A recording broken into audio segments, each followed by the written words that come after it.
Hey there, patrons! I hope you're all doing well, and welcome to my February Patreon update, which is the video that I do at the beginning of February. March! It is March now. Welcome to my March Patreon update, which is the video that I do at the beginning of every month just for all of you patrons to say thank you for supporting me and to just let you know what's been going on in my life these past few weeks and what's coming up ahead and where I'm at. And also, number two, the reason I'm doing this sitting down at this table is literally yesterday was the last day of Emerald City Comic Con, which is the big comic convention here in Seattle. So I actually have right off screen here a bunch of like art that I bought at Emerald City Comic Con. So while I give this update, I'm gonna just show off some of the art that I got because I love one big problem with me when I go to Comic Cons is I spend a little bit too much money on art from artists because I always just get so inspired by the art that's there, and I also just love having new art in my apartment because having art up on my walls is how I get inspired to like write videos and be creative. I like looking at things that sort of bring me to places of like, oh, this is a cool place to be in and makes me like feel this way, and that sort of helps like the writing process and things like that. So yeah, I'm gonna show off some of my art and some of the things that I got. I also get things at Comic Cons that are sort of like, maybe I'll use this in a video as like part of a costume or whatever, or a background piece. So I figured I'd just show you all what I got. I'll try and credit the artists if their information is right on the art. I have everyone's information, but if this is a public-facing video, I would credit them more specifically. But if I don't have it right in front of me, I'll try and credit them if it's in the back there. But anyways, regardless, let me show off the first piece, and then I'll sort of go over what's going on with me because, as some of you already know, a lot has been going on with me these past weeks. But let's start off. Let's save that one. I'll save that one. But let's start with something kind of pretty. So I got this one. Sadly, I don't have the artist here, but as I ruin it. But this is a Sandman picture. As some of you saw in my what video was it? This J.K. Rowling video. I had Sandman art, and I love this. This is my favorite comic book series. I adore Sandman so much. But I don't have a lot of art of him other than that one that I just showed off in that video. So I got some more, and this one's just gorgeous. Freaking gorgeous of Dream and of the Endless. Yeah, I love this one. Sadly, I don't have the artist credit there, so apologies to that. If I use in a public-facing video, I'll make sure to dig up the information on them. Anyways, I have shown off some art. So stuff that's been going on with me. Very clearly, the biggest thing is, holy crap, my short film is being funded by Nebula. That's wild. I already kind of told you all this if you've been following Patreon updates on the channel the past few weeks, but as many of you know, I was doing this short film. I was working on it with Aaron to get it made and everything, and we were going to do a Kickstarter this month. Like right now should have been when the Kickstarter was going on, and we were hoping to get enough money to make it. But literally right at the last moment when I talked about this in the live stream, Dave, the CEO of Nebula, literally was like, why are you doing a Kickstarter? Let's just have Nebula fund it. We'll distribute it for you and do all that fun stuff too. So that's wild.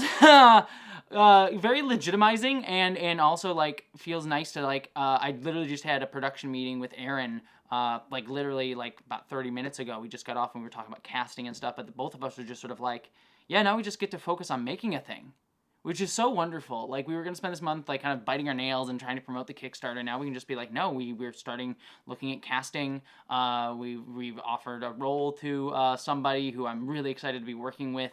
Yeah, so we're moving forward on that. We're interviewing DPs and things like that. So we're just going into it. And that is wild and crazy. And I am, y'all, I cannot tell you how excited I am for this thing. This project is something that is personal to me. I spoke about it in the announcement video, but it's something that is very personal to me, but also one that I hope is going to be beyond me, and I think that it's going to be something really special. I want it to be something really special. I want to make it something really special, and I have so many exciting ideas, and I'm sure the reality of production and budgets will limit some things, but that's also the joy of film, right? You dream big and you try and see what you can do and express yourself, and I think it's going to be cool, and Aaron has been an amazing producer and creative partner in all this. And I just cannot wait. I cannot wait until we can show you what we're working on fully.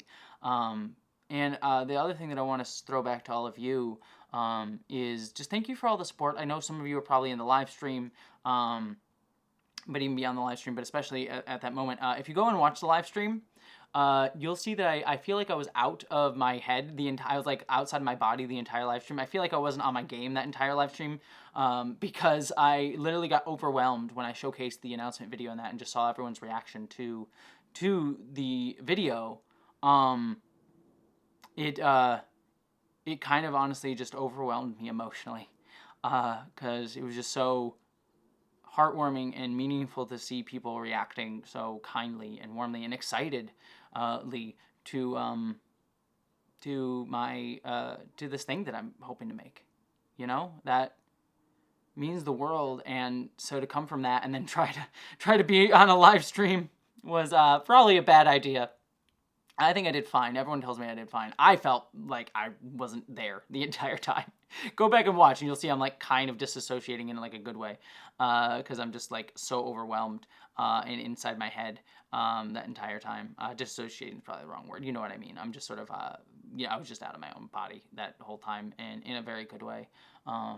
So thank you to all of you for that. Legitimately, I'm only able to do this and only want to do this really because of you all. And I hope I do you proud. I hope this thing that I'm making does you all proud, because I want it to be for you.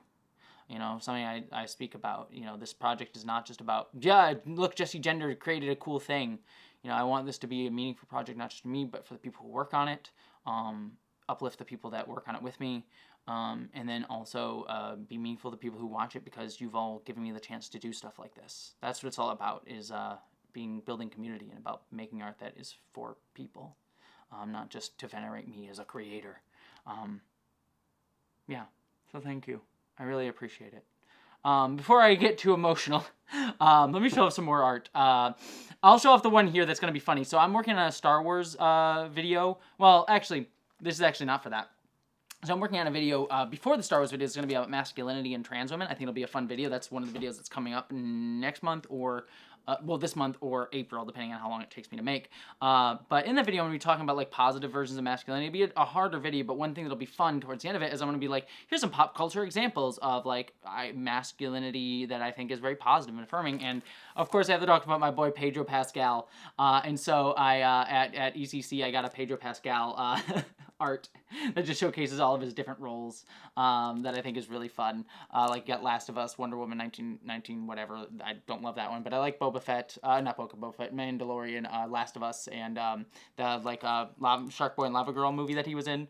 So anyways, I'm gonna use this art in that video. So it's just it's a nice little Pedro Pascal art, because that man I might have a little parasocial crush on, as I think half of America does at this point. Half the world at this point. It's not just America, considering he is, he is a man of the world. Anywho, the next art that I'll showcase, just to forewarn, this one has a little bit of body horror in it, but I just thought it's beautiful. And I want to get more horror art, because I just like horror, like beautiful horror art. That's why I like The Last of Us. But a little bit of a thing here.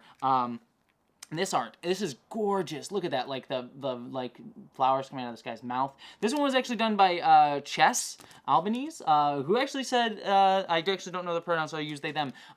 They said they were a fan of the channel. So Chess, I don't know if you'll see this. I don't know if you're a Patreon or anything like that, but you were lovely to talk to, and your art is freaking gorgeous. So hell yeah.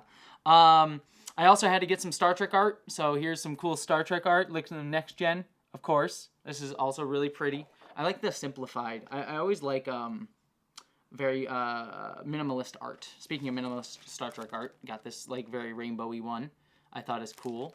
Very like minimalist, like 1960s sci-fi sort of thing. I really kind of like that. I got a couple other more art pieces that I'll show you. I'm trying to think of what else. So yeah, I said I was working on that video on masculinity.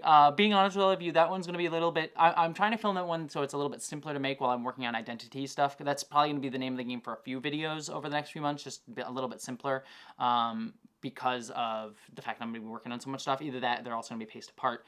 But that one I think will also be really good to be smaller, because it's going to be a very personal one.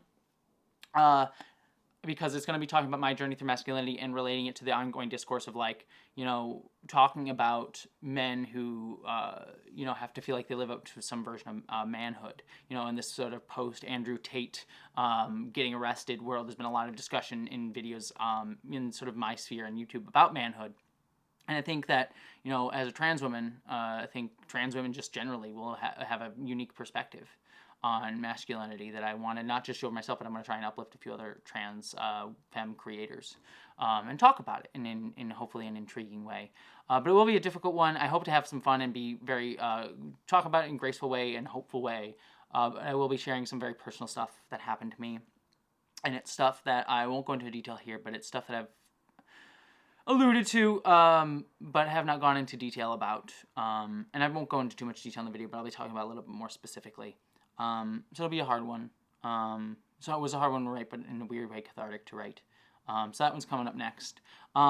But to jump off of that, to get something more hopeful, I found this gorgeous freaking Banjo-Kazooie art. I ran into an artist who, I wish I had their name. In fact, I do have their name. They're one of the artists who wrote, because I got this comic book series. This is a Fifth Wonder comic book. Fifth Five Worlds comic book. This is the first issue of it. And I got their, who is this? Xanth? Yeah, Xanth. Xanth did this. No, Matt. Matt was the one who drew the art. Xanth was one of the other artists. But Matt drew this art. This book looks really cool too, by the way. Matt drew this art, I believe, of Banjo-Kazooie. And this, I adore Banjo-Kazooie. There's not enough Banjo-Kazooie art out in the world. It's one of my favorite games of all time, and I really want a remake of the original Banjo-Kazooie and Tooie. Microsoft, give it to me at some point. It's one of my favorite game series, so there's not enough like Banjo-Kazooie art. So as soon as I saw it there, I'm like, oh, I have to own that. I have to own Banjo-Kazooie art when I see it, because Banjo-Kazooie is the best, and I'm kind of annoyed that we haven't gotten more of it. Another piece of art here, this, actually I have their info right here, they said that they are patrons of the channel, so Comfort and Amanda, it was so lovely meeting you. You were, Amanda, why did I say Amanda? I'm so sorry, Adam. Comfort and Adam, I don't know why I say Amanda. My brain is off right now. Whenever I'm on camera, I get into like a zen mode. Comfort and Adam, Amanda, where the hell did I get that? Apologies. Comfort and Adam, you are patrons, so I know you're probably watching this, and apologies, I just used a completely wrong name for you, Adam. But you were both lovely, and it was so wonderful to meet you, and I bought some of their art. This amazing Lord of the Rings art, because I need more Lord of the Rings things in my life, though actually I don't need whatever Warner Brothers is doing with Lord of the Rings. Don't make more Lord of the Rings movies, we don't need it. But I do need more Lord of the Rings art in my life, and this is gorgeous, just simply gorgeous. Sorry this isn't the best light to showcase this off in, but this art was just freaking lovely. And I just had to own it. Especially love like the colors and the balance that they have in this image. It's just really nice. I have one more piece of art, and then I'll show a couple other things. Oh, sorry, no, I have a few more. Actually, I'll show these off. Speaking of Lord of the Rings, this is one of my favorite artists here, the Gorgonist. I'll show you their logo there, if it'll, yeah, right there. I actually have a few of their art pieces already hanging up in one of my other ones. I have some Dark Crystal art of theirs, and Hobbit art, and there's one other piece of art that's hanging up in the other room. The room where I do all my filming. I don't think it's on camera, but it's up there above like the shelf and stuff. I forget what the third one. Oh, it's Deep Space Nine. It's Deep Space Nine art. Of course it is. But one of my favorite artists. I adore their work, and so I got a few little small prints. This is hard to see in this light, but a little more Lord of the Rings art. And then they also do like haunting pictures. I love like haunted pictures. Like spooky forest stuff, like spooky like lights in the forest, spooky forest stuff. I always love spooky forest stuff. Actually, coming out of my love of Lord of the Rings, like the Mirkwood stuff and like the elves in the forest and the sort of creepy dark vibe that is described by Tolkien in the book, not the movie. I actually am a big fan of the Hobbit movies, but I dislike how they portrayed Mirkwood. Well, it's a different depiction. It's not the direction I would have gone. I don't hate it. It's just Peter Jackson went a different way. It wasn't the horror way, and I always love the horror spookiness of Mirkwood. So I love the Gorgonist because they sort of like hit my exact nail of what I like from like the vibes. Anyways, last thing that I'll talk about that I'm working on besides identities and the masculinity video, I'm working on a few other things, but the last thing that's like currently on my plate is I am working on a Star Wars video with Aronok, because Aronok is lovely. I know Aronok talked up a bunch during the live stream, and it's a video about the monomyth of George Lucas and the monomyth in Star Wars of like Joseph Campbell's like Hero with a Thousand Faces, but then how that monomythical story is actually one that we tell throughout all of our sort of neoliberalist society, and how it's one that eventually sort of is used to create this like great men of history narratives that we then helps like sort of prop up this sort of fascistic rhetoric within our society, and using Star Wars as I think a perfect vehicle to talk about that through, because Star Wars itself sort of showcases this decay into fascism and the constant loops that fascism falls into, endless wars and endless cycles, and that also is mirrored by Joseph Campbell's Monomyth and the endless cycles of that storytelling. So it's going to be a really fun video, as you can tell. I do hope it is end up being fun, but Aronach and I have been working on it very hard. We're going to do animation for it. It's going to be like a little short film along inside a video essay. It'll be a lot of fun. We're going to have a ton of fun doing it. I hope you all enjoy it. So hell yeah, it's going to be, that's the one that we're working on next. And like I said, Aronach's animating it. It's going to be a whole thing. And I'm very pumped about it. And actually, speaking of Star Wars, there's actually one that was hidden here. So I got, speaking of anti-fascist Star Wars stuff, I got this little Cassian art. Because I got to have my little boy Cassian. My little boy. And also, speaking of Hobbit, we also have, why am I blanking on his name? Oh my god, I hate myself. I'm terrible with names today, apparently. Gollum. Why am I blanking on his name? You'll all tell me in the comments. But the guy who's played Gollum in Lord of the Rings, who was also in Andor. But loved this. They needed to get my little Andor art. And here's the artist info there for you, because this art was great.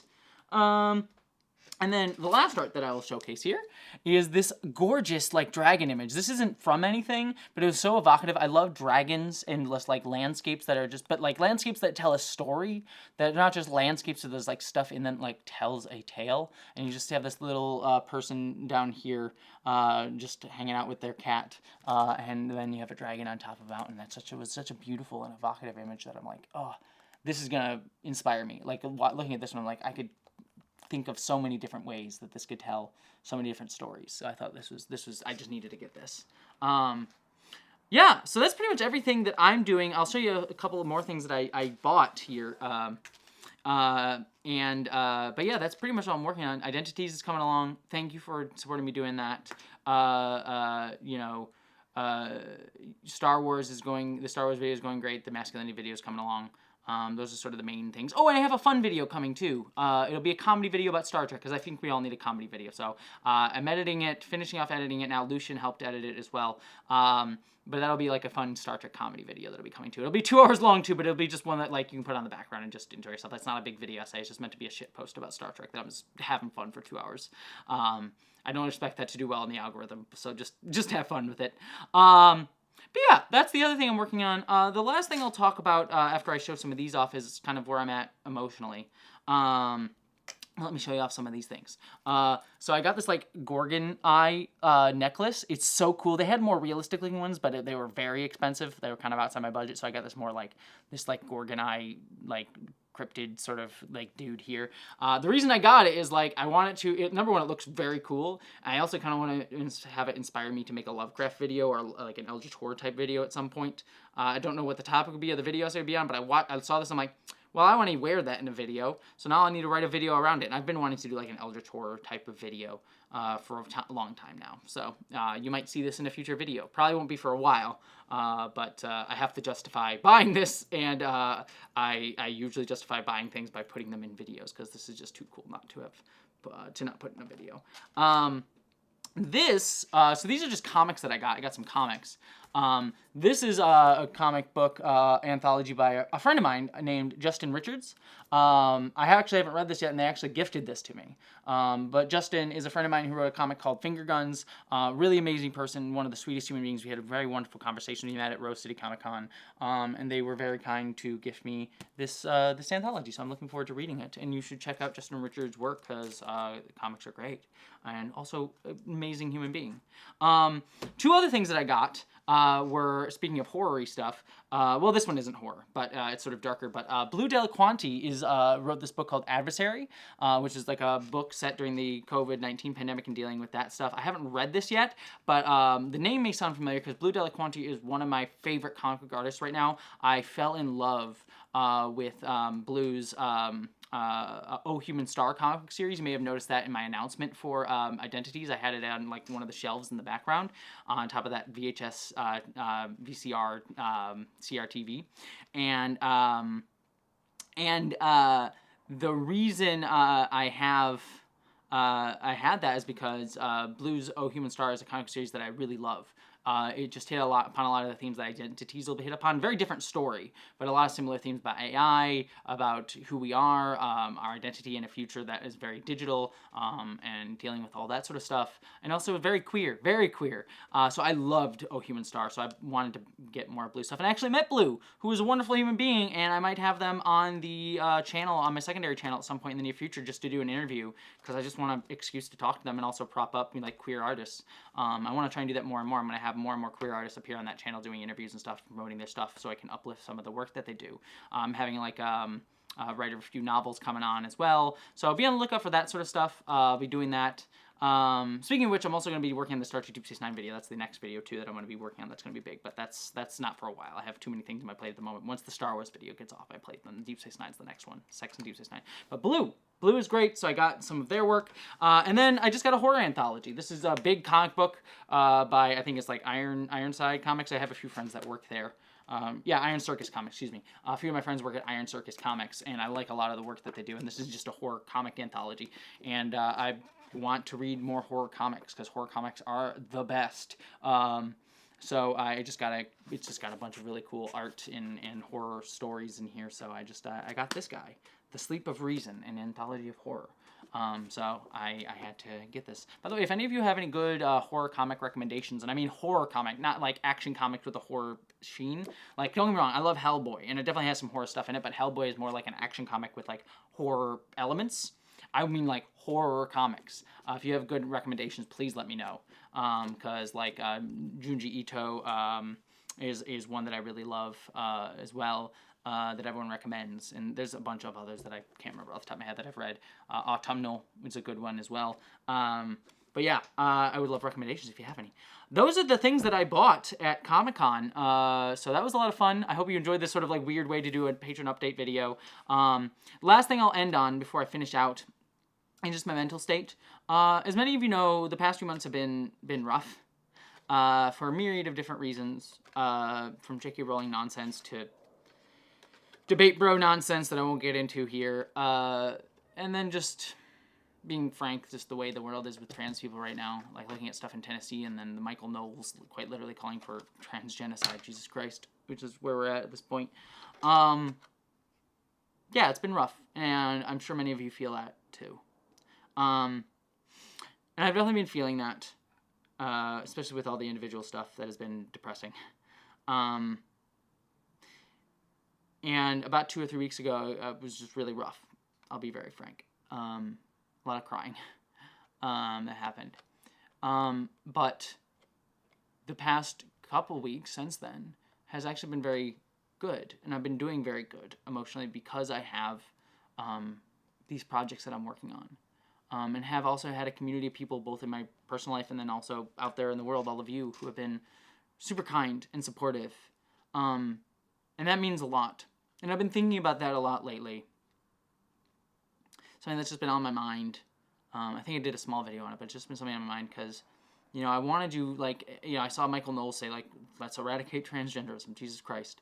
And it's like, God, I want to make a video about that and talk about that just to fight that and be pushing back against that. And I know that I will be doing more videos on that sort of stuff over the year, which sucks that I feel I have to. But I think we have to.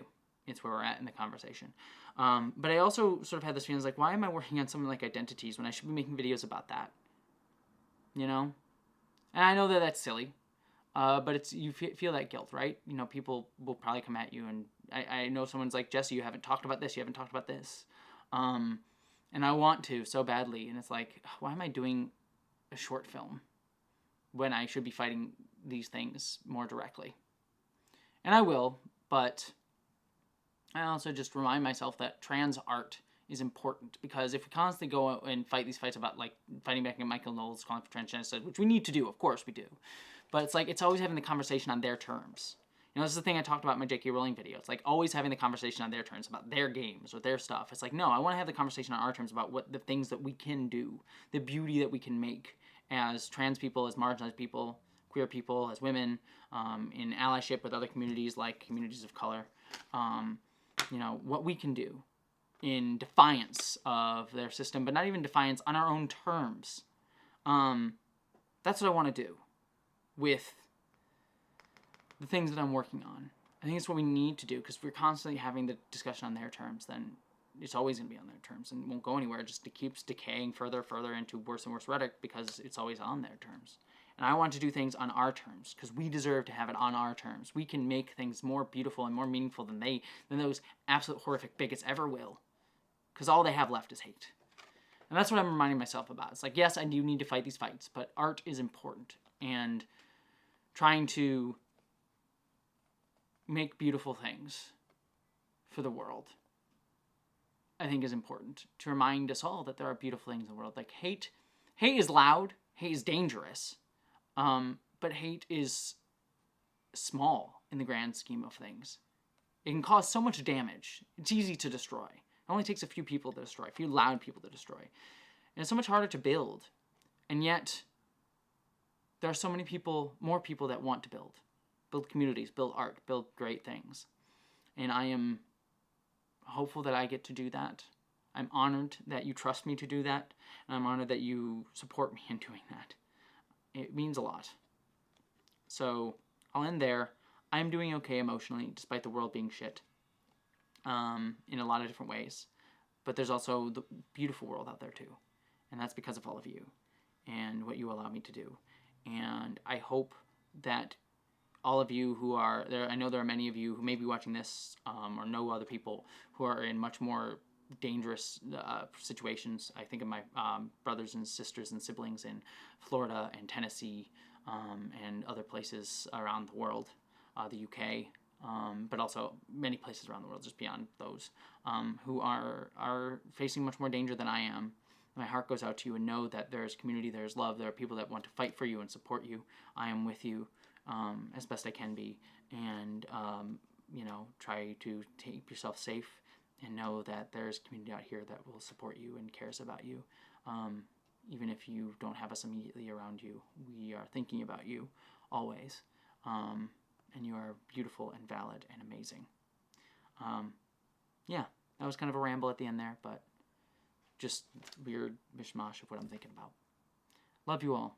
Thank you for supporting me. Thank you for allowing me to make cool things. Thank you for allowing me to spend money on horror stuff and on art, and hopefully make art in return. You do that for me, and I cannot thank you enough. So, love to you all. Take care of yourselves. I'm gonna go work on stuff, and thank you.